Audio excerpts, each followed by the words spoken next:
Very good morning, my dear students. Welcome to second year accountancy class. Today, let us discuss about the important concept under the chapter second is interest on drawings. Already, we know about the meaning of drawings in the first PUC. So, drawings means money or money's worth, means goods or any other cash amount withdrawn by the owner for the personal use or domestic purposes is called drawings amount. Drawings ಅಂತಂದ್ರೆ ಒಂದು ತನ್ನ business ಅಲ್ಲಿ ಇರುವಂತಹ cash amount ಆಗಿರಬಹುದು ಅಥವಾ monies worth ಆಗಿರಬಹುದು, goods R any other vehicles cash amount ಏನಾದರೂ ಒಂದನ್ನು ತನ್ನ ಪರ್ಸ್ನಲ್ ಯೂಸ್ ಅಂತ ತಗೊಂಡಾಗ, ತನ್ನ ಡೊಮೆಸ್ಟಿಕ್ ಪರ್ಪಸ್ ಅಂತ ಹೇಳ್ಬಿಟ್ಟು ಅದನ್ನು ಯೂಸ್ ಮಾಡಿಕೊಂಡ್ರೆ ಅದನ್ನ ಏನಂತ ಕರೀತಾರೆ, ಡ್ರಾಯಿಂಗ್ಸ್ ಅಂತ ಹೇಳ್ಬಿಟ್ಟು ಹೇಳ್ತಾರೆ. So drawings means withdrawal of cash or goods for the personal purposes or domestic purposes is called drawings. So ಇಲ್ಲಿ ಕೂಡ ಏನಾಗುತ್ತೆ, ಒಂದು ಬಿಸ್ನೆಸ್ ಆಕ್ಟಿವಿಟಿ ಇದೆ, ಪಾರ್ಟ್ನರ್ಶಿಪ್ ಫಾರ್ಮ್ ಇದೆ. ಸೊ ಪಾರ್ಟ್ನರ್ಶಿಪ್ ಫಾರ್ಮ್ ಅಲ್ಲಿ ಇನ್ ಕೇಸ್ ಏನಾದರೂ ಅವನು ಡ್ರಾಯಿಂಗ್ಸ್ ಅಂತ ತಗೊಂಡ್ರೆ, ವಿತ್ಡ್ರಾವನ್ನು ಮಾಡಿಕೊಂಡ್ರೆ ಅದ್ರ ಮೇಲೆ ಅವ್ನು ಏನು ಮಾಡಬೇಕು, ಇಂಟ್ರೆಸ್ಟನ್ನು ಪೇ ಮಾಡಬೇಕಾಗ್ತದೆ.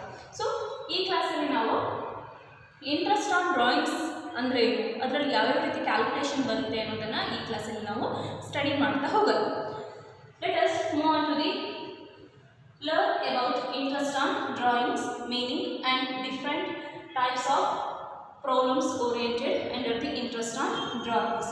So interest on drawings, it is a withdrawal of money or money's worth in the business for the personal purposes is called drawings.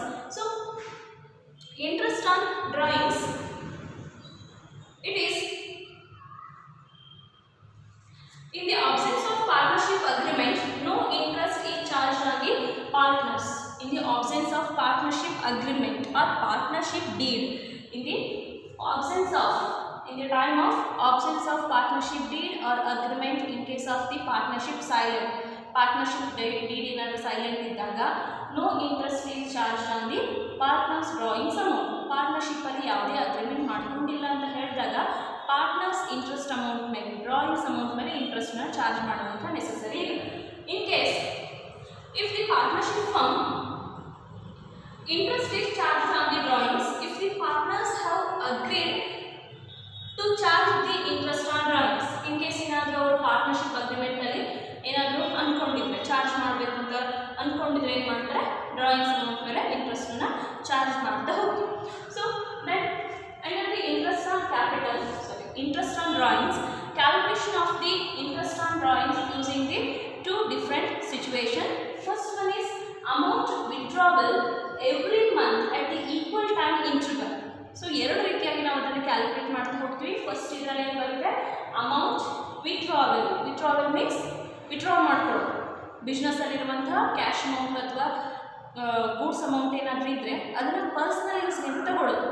Withdrawal every month, ಈಗ ಒಂದು ಇಯರಲ್ಲಿ 12 ಮಂತ್ಸ್ ಇದೆ, ಪ್ರತಿ ಮಂತ್ ಏನು ಮಾಡ್ತಾರೆ, ಒಂದು ಫಿಕ್ಸ್ಡ್ ಅಮೌಂಟನ್ನು ವಿತ್ಡ್ರಾ ಮಾಡ್ಕೊಳ್ತಾ ಹೋಗ್ತಾರೆ. ಫಾರ್ ಎಕ್ಸಾಂಪಲ್ 1000 ಅಂತ ಅಂದ್ಕೊಂಡ್ರೆ ಎವ್ರಿ ಮಂತ್ ಅವ್ರು ಏನು ಮಾಡ್ತಾರೆ, 1000 ಅಂತ ಹೇಳ್ಬಿಟ್ಟು ವಿತ್ಡ್ರಾ ಮಾಡ್ಕೊಳ್ತಾನೆ ಹೋಗ್ತಾರೆ.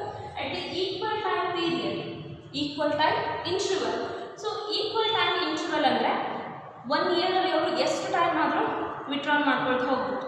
ಫಾರ್ ಎಕ್ಸಾಂಪಲ್ 12 ಮಂತಲ್ಲಿ ಫಸ್ಟ್ 3 ಮಂತಿಗೆ ಒಂದು ಸರಿ ಆದರೂ ತೊಗೊಳ್ತಾ ಹೋಗ್ಬೋದು, 6 ಮಂತ್ ತೊಗೋಬೋದು, 9 ಮಂತಿಗೆ ಒಂದು ಸರಿ ತೊಗೋಬೋದು, ಅಥವಾ ಫುಲ್ ಮಂತು ಎವ್ರಿ ಮಂತಲ್ಲೂ ಕೂಡ ಅದನ್ನು ತಗೊಳ್ತಾ ಹೋಗ್ಬೋದು.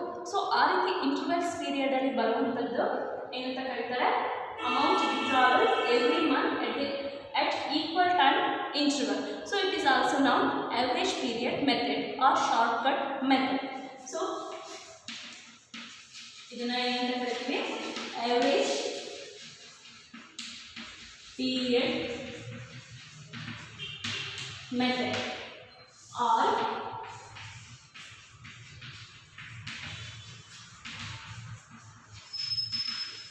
shortcut method. Amount withdrawal equal time in the business. ಒಂದು ಈಕ್ವಲ್ ಟೈಮಲ್ಲಿ ಪ್ರತಿ ಮಂತ್ ತಗೊಳ್ತಾ ಹೋಗ್ಬೋದು, ಅಥವಾ ಕ್ವಾರ್ಟರ್ಲಿ ಅಂತ ಹೇಳಿದ್ರೆ 3 ಮಂತ್ ಒಂದು ಸರಿ ಅವರು ತೊಗೊಳ್ತಾ ಹೋಗ್ಬೋದು, ಅಥವಾ ಹಾಫ್ ಇಯರ್ ಅಂದರೆ 6 ಮಂತಿಗೆ ಒಂದು ಸರಿ ಅವರು ಅಮೌಂಟನ್ನು ವಿತ್ಡ್ರಾ ಮಾಡ್ಕೊಳ್ತಾ ಹೋಗ್ಬೋದು. ಸೊ ಡಿಫ್ರೆಂಟ್ ಇಂಟರ್ವಲ್ಸಲ್ಲಿ ಏನು ಮಾಡ್ತಾರೆ, ಅವರು ಅಮೌಂಟ್ಸನ್ನು ವಿಡ್ರಾಲ್ ಮಾಡ್ಕೊಳ್ತಾ ಹೋಗ್ತಾರೆ.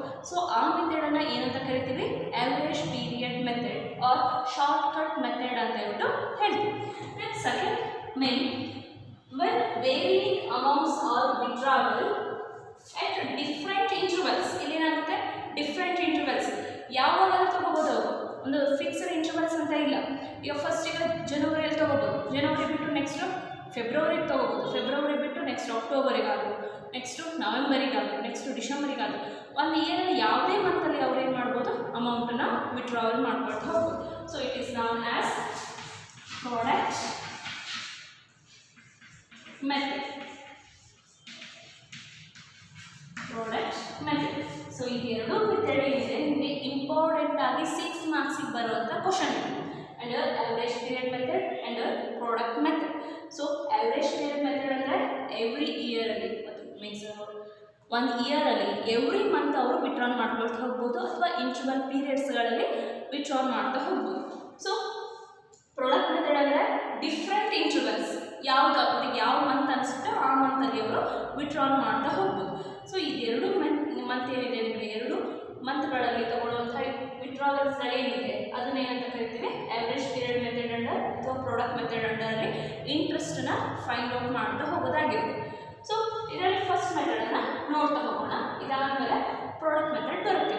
Average period method, first one average period method. Under this method, the interest on drawings is withdrawn when a times of fixed amount of the money is withdrawn by the partner at an interval times. Under this method, the partner withdrawn the money or any other cash amount withdrawn by the partner in an interval time. For example, every month or quarterly. ಪ್ರತಿ month ಅವರು ತಗೊಳ್ತಾ ಹೋಗ್ಬೋದು ಅಥವಾ ಕ್ವಾರ್ಟರ್ಗೆ 1 time ಆದರೂ ಅವರು ತಗೊಳ್ತಾ ಹೋಗ್ಬೋದು. So every month ಅಂತ ಹೇಳಿದಾಗ ಏನಾಗ್ತದೆ, for example April account start ಆಯಿತು ಅಂದರೆ April, May, June, July, August, September, October, November, December, next interval ಪೀರಿಯಡ್ಸಲ್ಲಿ January, February and March. So ಇಷ್ಟು 12 ಮಂತ್ಸಲ್ಲಿ ಬಿಗಿನಿಂಗ್ ಆದರೂ ತೊಗೋಬೋದು, ಮಿಡ್ಲ್ ಆದರೂ ತೊಗೋಬೋದು, ಎಂಡ್ ಆಫ್ ದಿ ಮಂತ್ ಆದರೂ ತೊಗೋಬೋದು. ಫಾರ್ ಎಕ್ಸಾಂಪಲ್ ಅವರಿಗೆ ಏಪ್ರಿಲ್ ಇದೆ, 1st ಏಪ್ರಿಲ್ ಅಂತನಾದರೂ ತೊಗೋಬೋದು, ಆರ್ 15th ಏಪ್ರಿಲ್ ಅಂತನಾದರೂ ತೊಗೋಬೋದು, ಆರ್ ಏಪ್ರಿಲ್ 30 ಅಂತನಾದರೂ ವಿಡ್ರಾಲ್ ಮಾಡ್ಕೊಳ್ತಾ ಹೋಗ್ಬೋದು. ಇನ್ ಕೇಸ್ ಏಪ್ರಿಲ್ 1st ಅಂತ ತೊಗೊಂಡ್ರೆ ಫುಲ್ ಮಂತಿಂದು ಇಂಟ್ರೆಸ್ಟನ್ನು ಪೇ ಮಾಡಬೇಕು. ಏಪ್ರಿಲ್ 15th ತೊಗೊಂಡ್ರೆ ಆಫ್ ಮಂತ್ ಇಂಟ್ರೆಸ್ಟನ್ನು ಪೇ ಮಾಡಬೇಕು.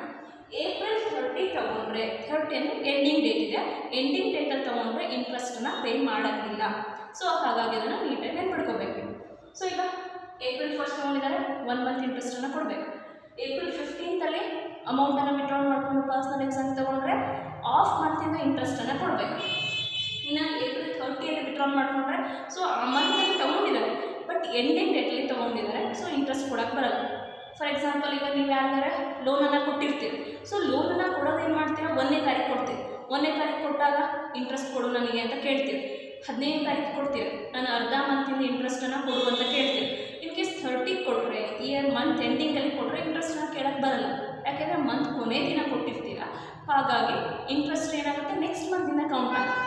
ಆ ಮಂತ್ ಏನು 30 ಇರುತ್ತೆ ಆ ಮಂತ್ ಅದಕ್ಕೆ ಕೌಂಟ್ ಆಗೋಕ್ಕೆ ಆಗಲ್ಲ. ಸೊ ಹಾಗಾಗಿ ಈ ಟೈಮಲ್ಲಿ ನಾವೇನು ಮಾಡ್ತೀವಿ, ಇಂಟರ್ವಲ್ಸ್ ಪೀರಿಯಡ್ಸ್ಗಳಲ್ಲಿ ಯಾವ ಡೇಟಲ್ಲಿ ಅಥವಾ ಯಾವ ಟೈಮಲ್ಲಿ ಅವ್ರು ತೊಗೊಂಡಿದ್ದಾರೆ ಅಲ್ಲಿಂದ at the end of the year. So here ending ಅಂದರೆ ಮಾರ್ಚ್ 31st ಆಗುತ್ತೆ. ಸೊ ಮಾರ್ಚ್ 31st ಎಷ್ಟು ಮಂತ್ ಆಗುತ್ತೆ, ಎಷ್ಟು ಅವರು ಅಮೌಂಟ್ ವಿಡ್ರಾಲ್ ಮಾಡಿದ್ದಾರೆ ಅಂತ ಹೇಳ್ಬಿಟ್ಟು ನೋಡಿಬಿಟ್ಟು ಕ್ಯಾಲ್ಕುಲೇಷನಲ್ಲಿ ತೊಗೊಳ್ತಾ ಹೋಗ್ತೀವಿ. ಸೊ ಈಗ ಏಪ್ರಿಲ್ 1st ತೊಗೊಂಡಿದ್ದಾರೆ ಅಂತ ಅಂದ್ಕೊಳ್ಳೋಣ. ಏಪ್ರಿಲ್ ಟು ಮಾರ್ಚ್ ಎಷ್ಟು ಮಂತ್ ಆಗುತ್ತೆ, ಫುಲ್ ಹೋಲ್ ಫಸ್ಟಿಂದನೇ ತೊಗೊಳ್ತಾ ಹೋಗಿದೆ. April 1st, May 1st, June 1st, July 1st withdrawal ಮಾಡ್ಕೊಳ್ತಾ ಹೋಗಿದ್ದಾರೆ. ಎವ್ರಿ ಮಂತ್ ಬಿಗಿನಿಂಗಲ್ಲಿ ತೊಗೊಳ್ತಾ ಹೋಗಿದ್ದಾರೆ. ಸೊ ಇದರಲ್ಲಿ 3 ರೀತಿ ಕ್ಯಾಲ್ಕುಲೇಷನ್ ಬರುತ್ತೆ. Which one of the money beginning of the every month R middle of the every month R and of the every month. 3 ಟೈಪಲ್ಲಿ ನೀವು ಕ್ಯಾಲ್ಕುಲೇಷನನ್ನು ಮಾಡಬೇಕಾಗುತ್ತೆ. ಬಿಗಿನಿಂಗ್ ಆಫ್ ಈಚ್ ಮಂತ್ ಅಂತ ಹೇಳಿದರೆ ಪ್ರತಿ ಮಂತಿನ ಬಿಗಿನಿಂಗ್ ಡೇಟಲ್ಲಿ ತಗೊಳ್ತಾ ಹೋಗಿರ್ತಾರೆ. ಸೊ ಅಲ್ಲೇನಾಗುತ್ತೆ, ಪ್ರತಿ ಮಂತಿನ ಬಿಗಿನಿಂಗ್ ಡೇಟಿಂದ ಮಾರ್ಚ್ 31st ಕೌಂಟ್ ಮಾಡಬೇಕು. So April, May, June, July up to March ಅಂತ ಕೌಂಟ್ ಮಾಡಿದ್ರೆ ಎಷ್ಟು ಮಂತ್ ಆಯ್ತಲ್ಲಿ 12 ಮಂತ್ಸ್ ಆಯಿತು. 12 ಮಂತ್ ಆಯಿತು. So April to March 12 month. Next May to March, May 1ನೇ ತಾರೀಕು ವಿಡ್ರಾ ಮಾಡ್ಕೊಂಡಿದ್ದಾರೆ. ಸೊ ಮೇಯಿಂದ ಮಾರ್ಚ್ವರೆಗೆ ಎಷ್ಟು ಮಂತ್ ಆಯಿತು, 11 ಮಂತ್ ಆಯಿತು. 1 2 3 4 5 6 7 8 9 10 11 ಮಂತ್ಸ್ ಆಯಿತು. ನೆಕ್ಸ್ಟ್ ಏನಿರೋದು ಜೂನಲ್ಲಿ, ಜೂನ್ 1st ಇದೆ. ಸೊ ಜೂನ್ 1st ಇರೋದ್ರಿಂದ ಜೂನ್ ಟು ಮಾರ್ಚ್ ಕೌಂಟ್ ಮಾಡಬೇಕು. ಸೊ ಜೂನ್ ಟು ಮಾರ್ಚ್ ಅಂದರೆ ಎಷ್ಟಾಗುತ್ತೆ, ಜೂನ್ 1ನೇ ತಾರೀಕು ವಿಡ್ರಾ ಮಾಡ್ಕೊಂಡಿದ್ದಾರೆ, up to ending date March 31st ಇದೆ.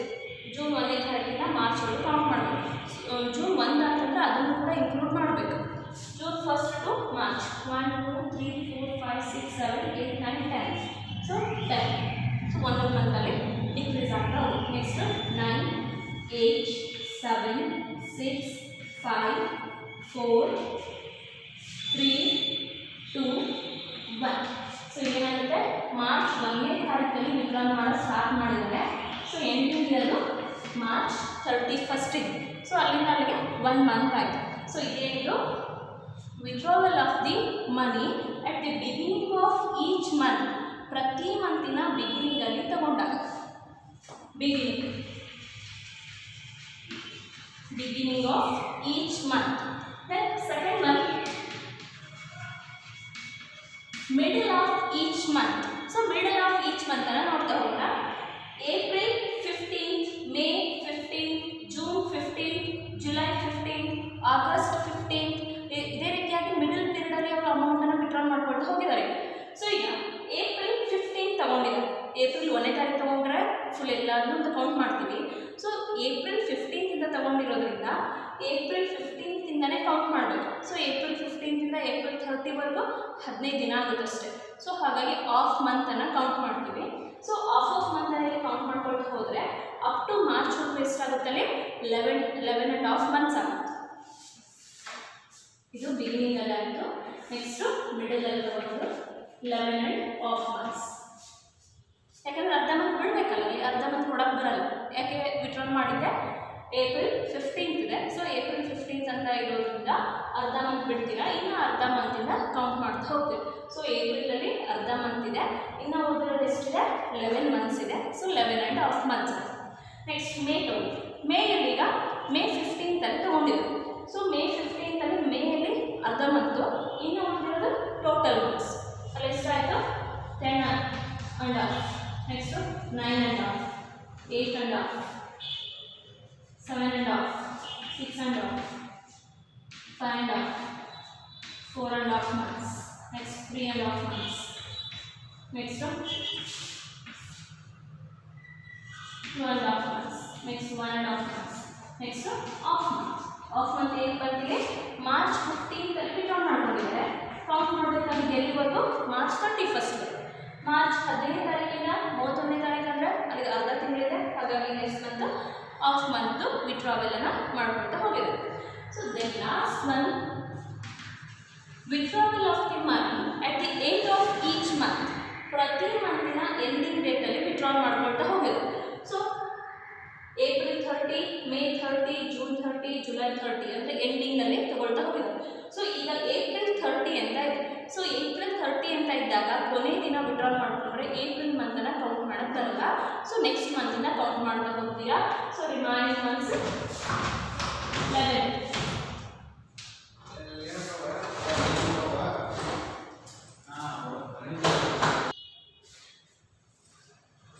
ಎಂಡ್ ಆಫ್ ಮಂತ್ ಅಂತ ಹೇಳಿದಾಗ ಈ ಏಪ್ರಿಲ್ 30 ಇದೆ. ಸೊ ಏಪ್ರಿಲನ್ನು ಬಿಟ್ಟರೆ ಇನ್ನು ಉಳಿದಿರೋ ಮಂತು 11 ಮಂತ್ಸ್ ಆಗುತ್ತೆ. ಸೊ 11. ನೆಕ್ಸ್ಟ್ ಮೇ 30 ವಿಡ್ರಾ ಮಾಡ್ಕೊಳ್ಳಿ. ಮೇ 30 ಬಿಟ್ಟರೆ ಇನ್ನು ಉಳಿದಿರೋ ಮಂತ್ ಎಷ್ಟಾಗುತ್ತೆ 1 2 3 4 5 6 7 8 9 10.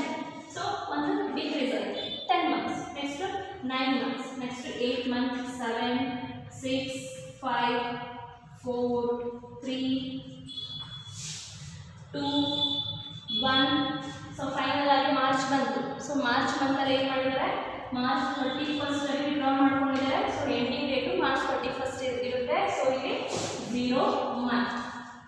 0 ಮಂತ್ ಆಯಿತು. ಸೊ ಇದಿಷ್ಟು ನಮಗೆ ಇಂಪಾರ್ಟೆಂಟ್ ಆಗಿ ಬೇಕಾಗಿದೆ. ಸೊ ಇದರಲ್ಲಿ ನಮಗೆ ಬೇಕಾಗಿದ್ದು largest period and shortest period.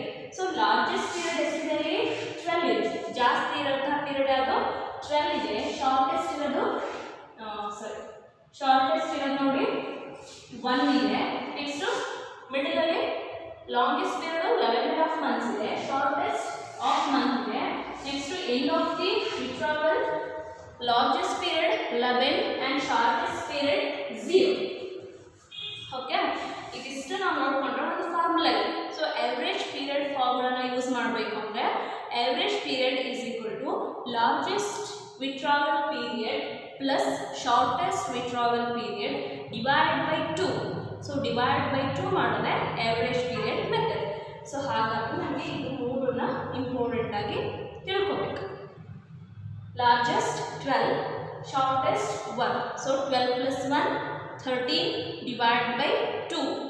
11.5 plus off divided by 2. 11 plus 0 divided by 2. So ಅಲ್ಲಿ ಏನಾಗುತ್ತೆ average period ನಮಗೆ find out ಮಾಡೋದಕ್ಕೆ ಈಸಿ ಆಗುತ್ತೆ. So average period is equal to longest outstanding period plus shortest outstanding period divided by 2.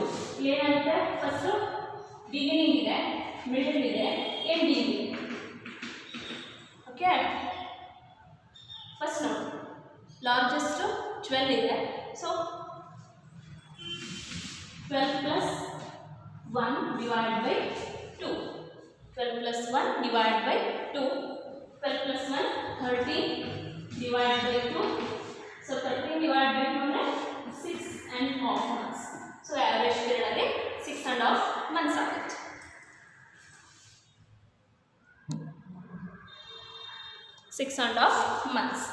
So next middle ನೋಡೋಣ.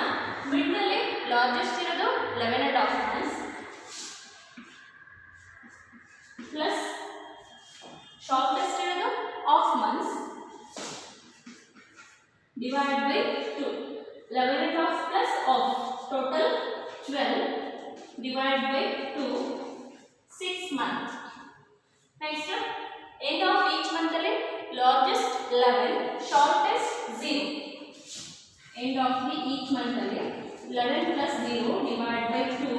So 11 divided by 2 is equal to average period months, 5.5 months. So okay, ಇದನ್ನ ನಮಗೆ ನೆನಪಿಟ್ಕೊಂಡ್ರೆ ಈಸಿಯಾಗಿ prove ಮಾಡೋಕ್ಕೆ help ಆಗುತ್ತೆ. ಇದೇನಾಯಿತು, full hole ಇಯರಲ್ಲಿ withdrawal ಮಾಡ್ಕೊಂಡಿದ್ದಾಯಿತು. ಇನ್ನು of year ಬರುತ್ತೆ. Of year ಅಂದರೆ ಏನಾಗುತ್ತಲ್ಲಿ April to ಅಕ್ಟೋಬರಲ್ಲಾದರೂ withdrawal ಮಾಡ್ಕೊಬೋದು, ಅಕ್ಟೋಬರಿಂದ ಮಾರ್ಚ್ವರೆಗೂ ವಿಡ್ರಾಲ್ ಮಾಡ್ಕೊಳ್ತಾ ಹೋಗ್ಬೋದು. ಸೊ ಆಫ್ ಮಂತಲ್ಲಿ ಅಲ್ಲಿ ವಿಡ್ರಾಲ್ ಮಾಡ್ಕೊಳ್ಳೋದಿರುತ್ತೆ. ಸೊ ಇಲ್ಲಿ ಅಕ್ಟೋಬರ್ ಇಲ್ಲಿಗೆ ಆಫ್ ಮಂತ್ ಇದೆನಾ. ಸೊ ಆಫ್ ಮಂತಲ್ಲಿ half month beginning October 1st, October 15, October 30, 3 ಸ್ಟೆಪ್ಸಲ್ಲಿ ತಗೋಬೇಕು. ಅಕ್ಟೋಬರ್ 1st ಅಂದರೆ ಬಿಗಿನಿಂಗ್ 6 ಮಂತ್, ಮಿಡಲ್ ಮಂತಲ್ಲಿ ತಗೊಂಡ್ರೆ 5.5, ಇನ್ನು ಎಂಡಿಂಗಲ್ಲಿ ತಗೊಂಡ್ರೆ 5. ನೆಕ್ಸ್ಟು ನವೆಂಬರ್ 1st ಅಲ್ಲಿ ವಿಡ್ರಾಲ್ ಮಾಡಿದ್ರೆ 5, ಅಕ್ಟೋಬರ್ 1st 4. ಓಕೆ, ಇನ್ನು ಆಫ್ ಮಂತ್ ಅಂದರೆ ಅದೇ ರೀತಿಯಾಗಿ ಕೌಂಟ್ ಮಾಡ್ತಾ ಹೋಗ್ತೀವಿ. ಅದೇ ರೀತಿಯಾಗಿ ನೀವು ಆವ್ರೇಜ್ ಪೀರಿಯಡ್ ಅನ್ನೋದು ಕಂಡುಹಿಡ್ಕೊಳ್ತಾ ಹೋಗ್ಬೋದು. ಓಕೆ, ಆವ್ರೇಜ್ ಪೀರಿಯಡ್ ಮೆಥಡ್ ಅಂಡರಲ್ಲಿ ಇಂಟ್ರೆಸ್ಟ್ ಆನ್ ಡ್ರಾಯಿಂಗ್ಸ್ ಅನ್ನು ಫೈಂಡ್ ಔಟ್ ಮಾಡಬೇಕು ಅಂದರೆ ಮೇನ್ ಆಗಿ 3 ಫಾರ್ಮುಲಾಸ್ ಅನ್ನು ಯೂಸ್ ಮಾಡ್ತೀವಿ. ಸೊ ಸ್ಟೆಪ್ 1,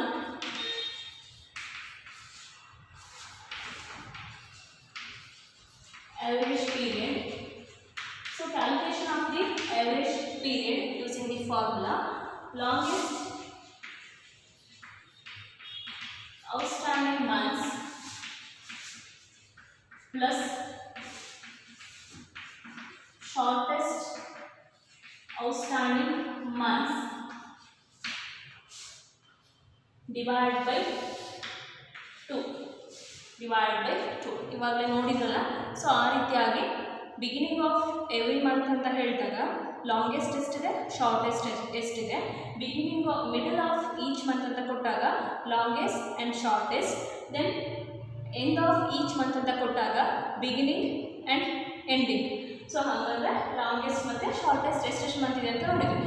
ಸೊ ಇನ್ನು withdrawal of the 6 month ones ಅಂತ ಕೊಟ್ಟಾಗ ಅಥವಾ 6 ಇಂಟರ್ವಲ್ಸ್ ಪೀರಿಯಡ್ ಅಂತ ಕೊಟ್ಟಾಗ ಅಲ್ಲೇನಾಗುತ್ತೆ 6 month beginning, 6 month ending and middle ಅಂತ ಬರುತ್ತೆ. ಅಲ್ಲಿ ಕೂಡ ಲಾಂಗೆಸ್ಟ್ ಶಾರ್ಟೆಸ್ಟ್ ಎಷ್ಟಿದೆ ಅಂತ ಹೇಳ್ಬಿಟ್ಟು ನೋಡ್ತಾ ಹೋಗ್ಬೋದು. ಸೊ ಅದನ್ನು ನಿಮಗೆ ನೀಟಾಗಿ ಗೊತ್ತಾಗಲಿ ಅನ್ನೋದು ಗೊತ್ತಾಗಬೇಕು ಅಂದರೆ ಒಂದು ಫಾರ್ಮೆಟ್ ಇದೆ. ಆ ಫಾರ್ಮೆಟನ್ನು ನೋಡಿದರೆ ನಿಮಗೆ ನೀಟಾಗಿ ಅರ್ಥ ಆಗ್ತಾ ಹೋಗ್ತದೆ. ಈ ಫಾರ್ಮೆಟನ್ನು ನೀವು ನೆನ್ಪಿಟ್ಕೊಂಡ್ರೆ ಸಾಕು.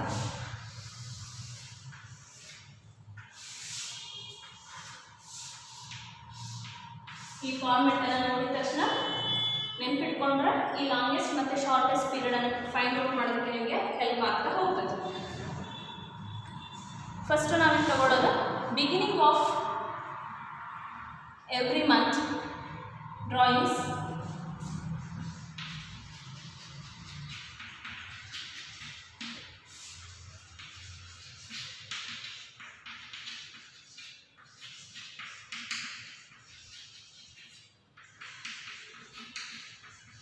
ಬಿಗಿನಿಂಗ್ ಆಫ್ ಎವ್ರಿ ಮಂತ್, ಪ್ರತಿ ಮಂತಿನ ಬಿಗಿನಿಂಗ್ ಡೇಟಲ್ಲಿ ವಿಡ್ರಾಲ್ ಮಾಡ್ಕೊಳ್ತಾ ಹೋಗೋದು. ಫಸ್ಟು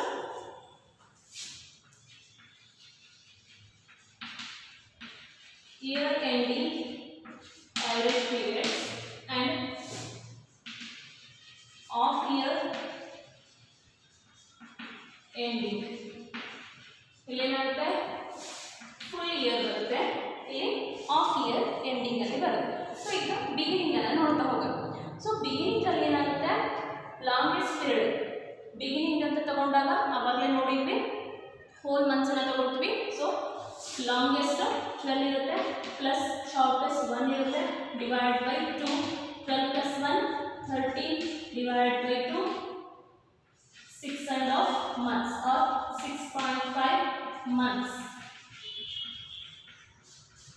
ಓಕೆ 6.5 months ಬರುತ್ತೆ. ಸೊ ಇನ್ನು ಆಫ್ ಇಯರ್ ಎಂಡಿಂಗ್ ಅಂತ ತಗೊಂಡಾಗ ಬಿಗಿನಿಂಗ್ ಡೇಟ್ ಅಂತ ತಗೊಂಡ್ರೆ ಬಿಗಿನಿಂಗ್ ಇಂದ 6 ಮಂತ್ ಕೌಂಟ್ ಮಾಡಿದ್ರೆ 6 ಮಂತ್ ಬರುತ್ತೆ ಪ್ಲಸ್ ಎಂಡಿಂಗ್ ಅಲ್ಲಿ 1 ಮಂತ್ ಇರುತ್ತೆ divide by 2, 7 divide by 2 is equal to 3.5 months or 3.5 months. So ಇದು first case withdrawal of drawings amount beginning of each month, full year and off year. full year ಅಂತ ತಗೊಂಡಾಗ starting 12 month ಇರುತ್ತೆ ending ಅಲ್ಲಿ 1 month ಇರುತ್ತೆ. ಇನ್ನು of year ಅಂತ ತಗೊಂಡಾಗ beginning ಅಲ್ಲಿ 6 ಮಂತ್ ಇರುತ್ತೆ ಎಂಡಿಂಗ್ ಅಲ್ಲಿ 1 ಮಂತ್ ಇರುತ್ತೆ. ಸೊ ಡಿವೈಡ್ ಬೈ 2 ಮಾಡಿದ್ರೆ ಆನ್ಸರ್ ಎಷ್ಟು ಅಂತ ಸಿಗುತ್ತೆ. ನೆಕ್ಸ್ಟ್ ಸೆಕೆಂಡ್ ಕೇಸ್ ನಿಮಗೆ ಬರೋದು middle of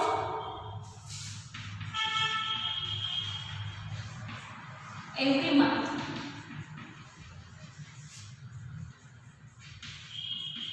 middle of every month. So middle of every month ಅಲ್ಲಿ ಲಾಂಗೆಸ್ಟ್ ಔಟ್ಸ್ಟ್ಯಾಂಡಿಂಗ್ ಪೀರಿಯಡ್ ಇರೋದು 11.5 ಇರುತ್ತೆ ಪ್ಲಸ್ ಶಾರ್ಟೆಸ್ಟ್ ಇರೋದು ಆಫ್ ಮಂತ್ ಇರುತ್ತೆ divide by 2.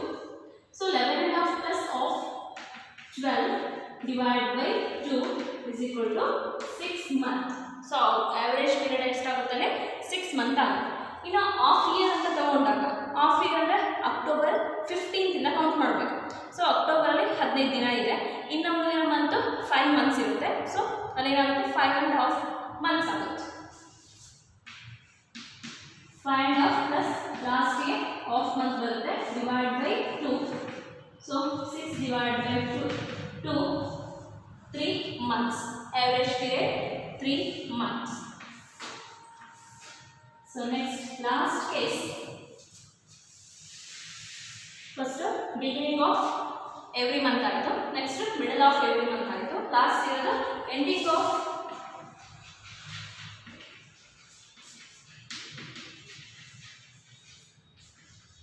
every month, ending of each month or every month. So ಇಲ್ಲೇನಾಗುತ್ತೆ longest ಇರೋದು 11 ಇರುತ್ತೆ, shortest 0 ಇರುತ್ತೆ divide by 2.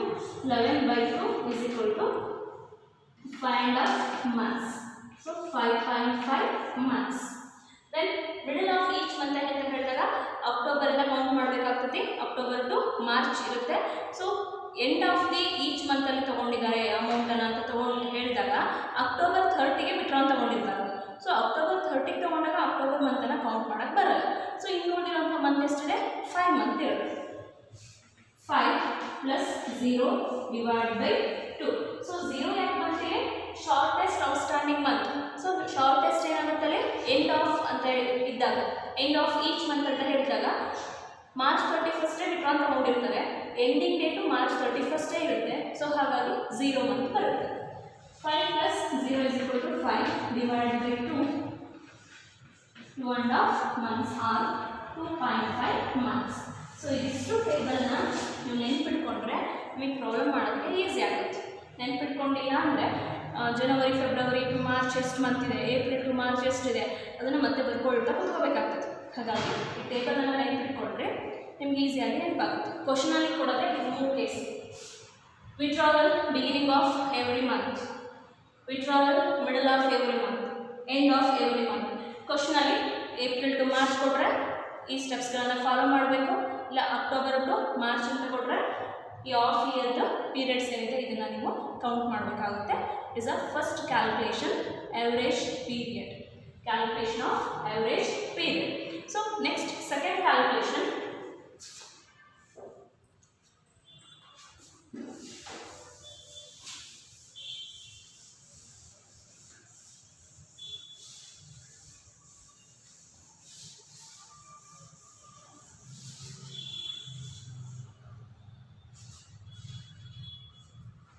Step second,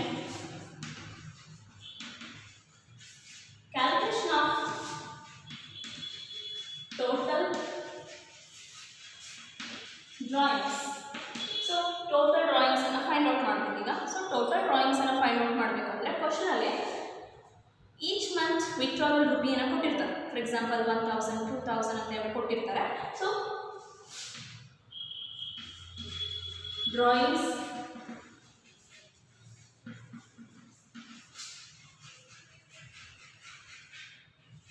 withdrawal amount into months. ಈಗ ಕ್ವಶನ್ ಅಲ್ಲಿ ಫುಲ್ ಹೋಲ್ ಇಯರ್ ಇದೆ ಅಂತ ಅನ್ಕೊಳ್ಳೋಣ. ಹೋಲ್ ಇಯರ್ ಇದರಲ್ಲಿ 12 ಮಂತ್ಸ್ ಬರಬೇಕು. ಹಾಫ್ ಇಯರ್ ಅಂತ ಕೊಟ್ಟಾಗ 6 ಮಂತ್ ಬರಬೇಕು. ಅದು ಬಿಗಿನಿಂಗ್ ಇರಲಿ, ಮಿಡಲ್ ಇರಲಿ, ಎಂಡ್ ಆಫ್ ದಿ ಮಂತ್ ಇರಲಿ, ಯಾವುದನ್ನಾದರೂ ಕೇಸ್ ಕೊಡಲಿ ಅವರು. ಬಟ್ ಅಲ್ಲಿ ಕ್ವಶನ್ ಅಲ್ಲಿ ಏನಿದೆ ಅಂತ ನೋಡ್ಕೊಳ್ಳಿ. ಫುಲ್ ಹೋಲ್ ಇಯರ್ ಕೊಟ್ಟಿದ್ದಾರೆ. ಮಾರ್ಚ್ 31 ಎಂಡಿಂಗ್ ಇದೆ, ಏಪ್ರಿಲ್ ಸ್ಟಾರ್ಟ್ ಆಗಿದೆ, ಮಾರ್ಚ್ 31 ಇದೆ ಅಂದರೆ 12 ಮಂತ್ ಬರಬೇಕು. ಇನ್ನು ಅಕ್ಟೋಬರಿಂದ ವಿಡ್ರಾಲ್ ತಗೊಂಡು ಮಾರ್ಚ್ 31ಗೆ ಏನು ಮಾಡಿದ್ದಾರೆ ಅಂದರೆ 6 ಮಂತಲ್ಲಿ ತಗೊಳ್ತಾ ಹೋಗಬೇಕು. Next step third, calculation of interest on drawings.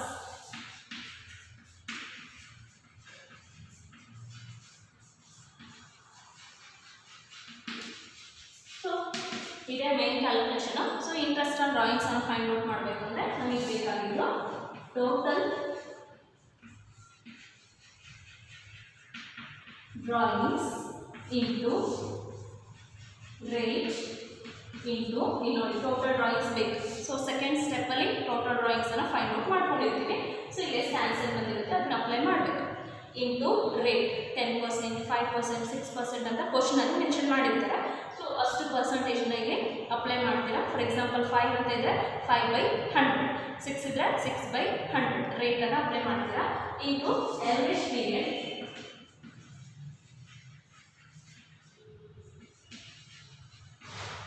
into average period.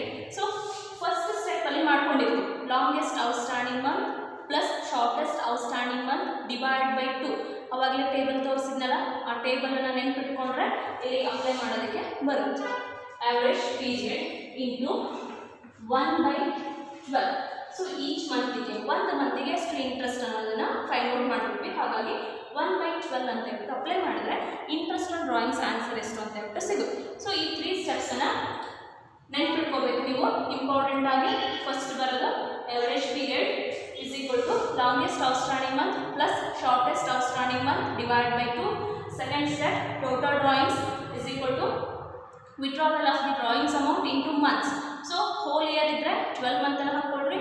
Half ಇಯರಲ್ಲಿ withdrawal ಅಂತ ತೊಗೊಂಡ್ರೆ 6 ಮಂತಿನ ಇಂಟು ಮಾಡಿ ಟೋಟಲ್ ಡ್ರಾಯಿಂಗ್ಸ್ ಅಮೌಂಟ್ ಎಷ್ಟು ಅಂತ ಹೇಳ್ಬಿಟ್ಟು ಸಿಗುತ್ತೆ. Then third step interest on drawings, total drawings into rate into average period into 1/12. ಸೊ ಮೇಲಿನ ಎರಡನ್ನ ಸ್ಟೆಪ್ ಮಾಡ್ಕೊಂಡಿದ್ರೆ ಈ ಸ್ಟೆಪ್ಪಿಗೆ ನೀವು ಈಸಿಯಾಗಿ ಅಮೌಂಟನ್ನು ಅಪ್ಲೈ ಮಾಡ್ಬೋದು. ಸೊ ಹಾಗಾಗಿ ಇದೆರಡು ಸ್ಟೆಪ್ಪನ್ನು ನೀವು ನೀಟಾಗಿ ಮಾಡ್ಕೊಂಡಿರಬೇಕು. ಮಾಡ್ಕೊಂಡಿದ್ರೆ ಮಾತ್ರ ಈಗ ಆನ್ಸರ್ ಕರೆಕ್ಟಾಗಿ ಬರುತ್ತೆ. Total drawings into rate into average period into 1/12 ನೆನ್ಪಿಟ್ಕೊಳ್ಳಿ ಫಾರ್ಮುಲಾನ. Then move on to the problems.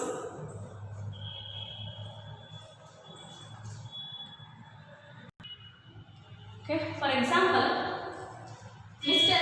Manohar withdrew rupees 3000 in a beginning of each month for 12 months. So important ಆಗಿ ನಮಗೆ ಬೇಕಾಗಿರೋದು ಎಷ್ಟು ಅಮೌಂಟ್ ವಿತ್ಡ್ರಾ ಮಾಡ್ಕೊಂಡಿದ್ದಾರೆ, ಎಷ್ಟು ಮಂತಿಗೆ ತಗೊಂಡಿದ್ದಾರೆ ಅನ್ನೋದು ಬೇಕು. So withdrawal drawings amount 3000 beginning it is a very important.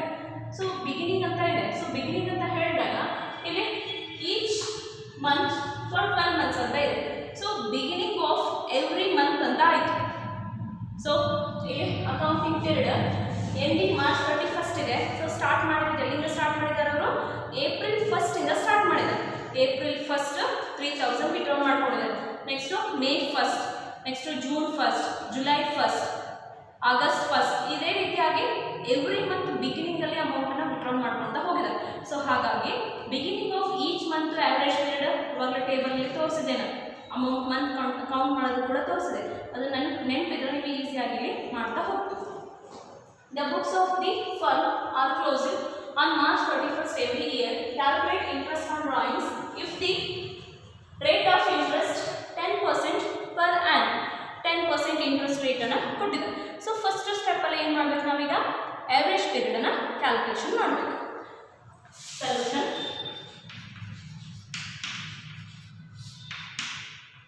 Step 1,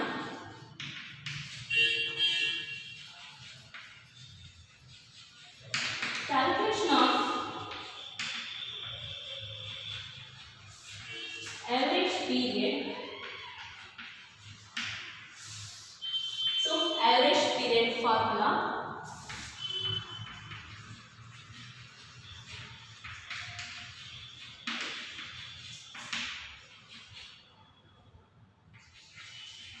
longest outstanding month plus shortest outstanding months divided by 2. So ಇಲ್ಲಿ ನೋಡಿ ಎಷ್ಟು ಮಂತನ್ನು ತಗೋಬೇಕು ಅನ್ನೋದನ್ನ ಲಾಂಗೆಸ್ಟ್ ಎಷ್ಟಿದೆ, ಶಾರ್ಟೆಸ್ಟ್ ಎಷ್ಟಿದೆ ಅಂತ ನೋಡಬೇಕು. ಸೊ ಇಲ್ಲೇನು ಮಾಡಿದ್ದಾರೆ? ಬಿಗಿನಿಂಗ್ ಆಫ್ ಈಚ್ ಮಂತಲ್ಲಿ ವಿತ್ಡ್ರಾ ತಗೊಳ್ತಾ ಇದ್ದಾರೆ. ಸೊ ಎವ್ರಿ ಮಂತ್ ಬಿಗಿನಿಂಗಲ್ಲಿ ತಗೊಳ್ತಾ ಇರೋದ್ರಿಂದ ಅಕೌಂಟಿಂಗ್ ಸ್ಟಾರ್ಟ್ ಆಗೋದು ಯಾವಾಗಿಂದ? ಏಪ್ರಿಲ್ 1 ಸ್ಟಾರ್ಟ್ ಆಗುತ್ತೆ. ಸೊ ಮಾರ್ಚ್ 31 ಎಂಡಿಂಗ್ ಡೇಟ್ ಇದೆ ಅಂತಂದರೆ ಏಪ್ರಿಲ್ಗೆ ಸ್ಟಾರ್ಟ್ ಆಗಿದೆ. ಸೊ ಏಪ್ರಿಲ್ 1 ವಿತ್ಡ್ರಾ ಮಾಡ್ಕೊತ ಹೋಗಿದ್ದಾರೆ. ಸೊ ಏಪ್ರಿಲ್ 1ನೇ ತಾರೀಕಿಂದ ಮಾರ್ಚ್ ಮಂತ್ವರೆಗೂ ಟೋಟಲ್ ಬಿಗಿನಿಂಗ್ ಡೇಟನ್ನೇ ಕೌಂಟ್ ಮಾಡ್ತಾ ಹೋದರೆ 12 ಮಂತ್ ಬರುತ್ತೆ. ಸೊ ಲಾಂಗೆಸ್ಟ್ ಅಂದರೆ ಹೈಯೆಸ್ಟ್ ಎಷ್ಟು ಪೀರಿಯಡ್ ಇದೆ? 12 ಮಂತ್ಸ್ ಇದೆ. ಹಾಗಾಗಿ longest period 12 month plus shortest month ಅಂತ ಹೇಳಿದ್ರೆ ಲಾಸ್ಟ್ ಮಂತ್ ಬರುತ್ತೆ. ಲಾಸ್ಟ್ ಮಂತ್ ಇರೋದು ಮಾರ್ಚ್ 31 ಇದೆ. ಸೊ ಬಿಗಿನಿಂಗ್ ಅಂತ ಹೇಳಿದ್ರೆ ಮಾರ್ಚ್ 1 ಇಂದ ಮಾರ್ಚ್ 31 ಅಲ್ಲಿ 1 ಮಂತ್ ಆಗುತ್ತೆ. Plus 1 divide by 2. 12 plus 1 is equal to 13 by 2 is equal to 6.5 months. So average period ಎಷ್ಟಾಯ್ತು? 6.5 months ಆಯ್ತು. ಸೊ ಕ್ಯಾಲ್ಕುಲೇಷನ್ ಈಸಿ ಆಗಲಿ ಅಂತ ನಾವು ಏನು ಮಾಡ್ತೀವಿ? 6.5 ಮಂತ್ ಎಂದು ಎಂಟ್ರೀಸ್ ಅನ್ನು ಪಾಸ್ ಮಾಡ್ತೀವಿ. ಇಲ್ಲಿ ಇಂಟ್ರೆಸ್ಟ್ ಆನ್ ಡ್ರಾಯಿಂಗ್ಸ್ ಅನ್ನು ಫೈಂಡ್ ಔಟ್ ಮಾಡ್ತೀವಲ್ಲ ಆ formula.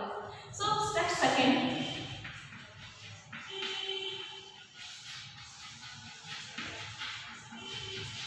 calculation of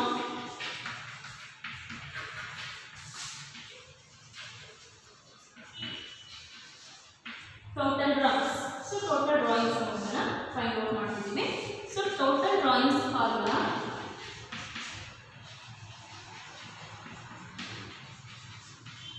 total drawings is equal to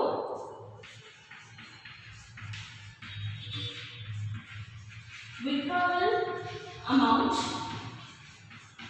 into months. So withdrawal amount ನೋಡಿ 3000 ಇದೆ.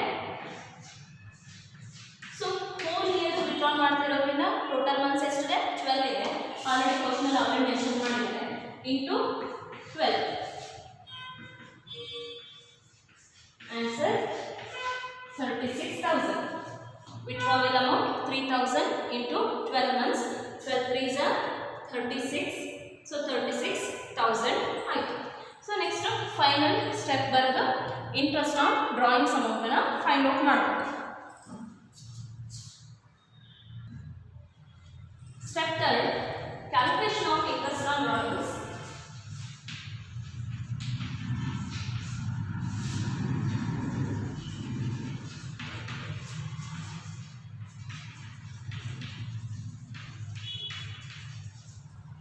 interest on drawings, formula,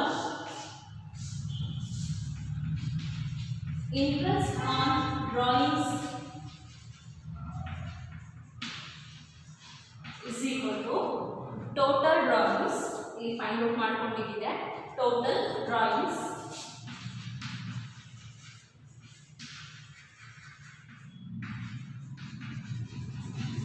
into rate into average period into 1/12 into 1/12 ಇದು formula ಇದೆ. So ಈಗ amounts ಅನ್ನು apply ಮಾಡ್ತಾ ಹೋಗ್ರಿ. Total drawings 36,000 into rate 10%, 10 divided by 100 into average period months 6.5 into 1/12. So ಇದಿಷ್ಟನ್ನ ನೀವು simplify ಮಾಡಿದ್ರೆ ಕ್ಯಾಲ್ಕುಲೇಟರ್ ತಗೊಂಡ್ಬಿಟ್ಟು ಮಾಡಿದ್ರೆ ಆನ್ಸರ್ ಎಷ್ಟು ಅಂತ ಹೇಳಿ ಫೈನಲ್ ಆಗಿ ಸಿಗುತ್ತೆ. So 36,000 into 10% into 6.5 into 1/12 answer 1,950.